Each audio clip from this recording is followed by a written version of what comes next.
Right. That is more like it. Like the rampaging Hulk and his transformation into the brainy Bruce Banner, Marvel's Avengers is a game of shifting personas and experiences. Crystal Dynamics delivers a powerful superhero showcase that taps into each Avenger's unique abilities to light up the battlefield in thrilling ways. But when the dust settles, it slows down to show a softer, human side that is every bit as engaging, placing a character you wouldn't expect in a central role. Crystal Dynamics makes a huge gamble right out of the gate, delivering the message that even though the name Avengers is on the box, this is actually a story about a young girl named Kamala Khan, a huge fan of the super team. The opening moments show Kamala at the Avengers convention, geeking out when she meets the likes of Captain America and Black Widow.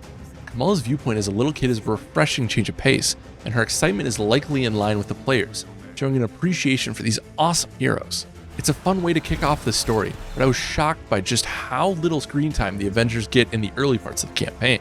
They're hardly featured within the first 3 to 4 hours of play, but it oddly works. The focus this time is instead on Kamala's origin story and her growing into the role of Miss Marvel. This coming-of-age tale is beautifully penned with some legitimately touching moments along the way. I love you, Beta. I love you more. Even as she's learning about her powers, Kamala shows us she's no slouch in combat, using a wild set of fun, shape-shifting moves to pummel foes. While combat is the central hook, a good portion of Kamala's gameplay is distinct and consists of frantic platforming.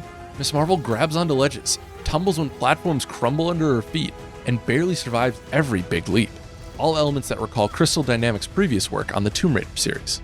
Kamala is even pushed to use stealth in a few sequences to sneak past AIM robots and survive Modok, another character that is realized in awesome ways and is developed thoroughly from start to finish. The platforming action is differentiated by a superhuman element, allowing players to use Miss Marvel's stretching abilities to propel her great distances and feel like a hero. These sequences, while impressing with the level destruction often on display, are repetitive in their steps and fail to deliver a true sense of danger. They do, however, aid the narrative and help Kamala further develop into the game's most dynamic character. It's a game about the Avengers, yet the true star isn't part of their ranks. I love that the story takes chances to keep you off kilter, all with a satisfying amount of narrative payoff. When Miss Marvel meets the Hulk in her attempt to reunite the team, the entire game structure transforms. It moves from linear story-driven sequences to a hub format filled with deep RPG systems and a world map with a dizzying array of single-player and cooperative missions. I didn't like hoofing it around the hub world to talk to various vendors, but the map is nicely designed and gives you all the info you need before jumping into new critical path missions or side activities. At this point, Kamala Khan's story remains strong and is joined by mini arcs for each of the Avengers. Crystal Dynamics did a nice job of creating scenarios tailored to the hero's unique abilities. The Hulk is the unstoppable monstrosity you'd hope, smashing enemies and environments to bits. Thor's Mjolnir absolutely wallops enemies, and each swing feels like it's delivered by a god. I also enjoyed the shield antics of Captain America, who doesn't get much screen time for good narrative reasons, and the acrobatics of Black Widow. All of these heroes have great cinematic moments, backed by huge gameplay set pieces. I don't want to spoil any of them, but one cool sequence has you frantically running as the environment rotates around you. Crystal Dynamics also keeps you on your toes by challenging the norm for many of the heroes, putting them in situations where they may not have their gear or are wounded. Iron Man is the only character that I didn't find enthralling. His gameplay isn't bad, but it's tedious. His range attacks aren't fun, and his close quarters melee combat isn't as impressive as the other heroes. Nolan North's performance as Tony Stark is good, but his jokes are overdone, sounding like a one-liner machine on the fritz. Alright, which one of you B-movie extras shot at me? All of the characters share similarities in button mapping, but feel distinct when it comes to combat and moves. Light and heavy combos abound for each hero and are a blast to use. Each character also has a nice solution for ranged or airborne targets. The dodge, block, and parry systems are put to good use against almost every AIM enemy type, though your foes don't have much variety. Every encounter and success feeds into the experience point system that allows you to level up and earn new abilities. Avengers offers a surprising amount of depth in this field.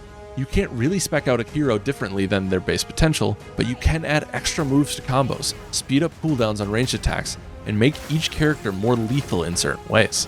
There are over 100 abilities for each character. It's a rewarding system that will keep you playing for a long time.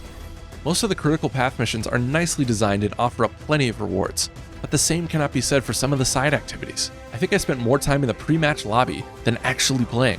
You also get some odd control point missions, which push you to stand on a spot to claim it, almost like Crystal Dynamics was thinking about competitive multiplayer ideas and just decided to use them here instead. The control missions are easy with other players at your side, but can be maddening with AI, which rarely tries to claim spaces. The heroes are better when they are united on the battlefield. The cooperative play is exceptionally good. Most environments are wide open spaces that allow a full team of 4 to clobber enemies in style. And you can also up the difficulty with your friends to get better rewards and make battles more dynamic. You're pushed to earn better gear to raise each of your heroes' overall power ratings, which you need to tackle harder missions.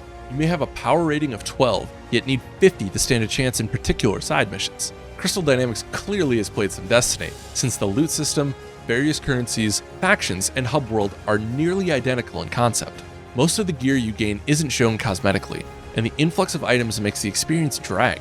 Getting a +1 spinal cord for Hulk is just weird, and does +1 really make a difference? Sure, the loot makes heroes more potent, but it just isn't as fun to collect. Outside of the legendary items, the one category of loot that is instantly satisfying is costumes. Crystal Dynamics loaded up on different outfits for each hero, and a lot of them are great nods to Marvel comic books. Getting the costumes either requires grinding to earn currency, of which there is an unnecessarily confusing variety, making progress on the challenge card, the Avengers equivalent of the Battle Pass system, or getting a blueprint to fabricate.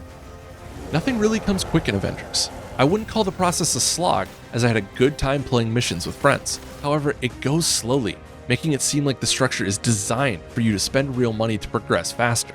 Crystal Dynamics wants you to play this game for years to come, and Avengers has plenty of content to keep you engaged at launch, but replaying missions on higher difficulties to get better gear won't be enough down the road. It doesn't have the competitive hooks of similarly designed games like Destiny. A steady drip of new stories and missions will be needed along with the announced heroes. Avengers is in great shape right now, dazzling with its story and action. I'm hooked on the endgame content that is available now, and I just want to see how powerful these heroes can become after leveling them completely. Avengers Assemble, you have a great game to play. If you like this video review, follow us on YouTube and head to GameInformer.com for more great content.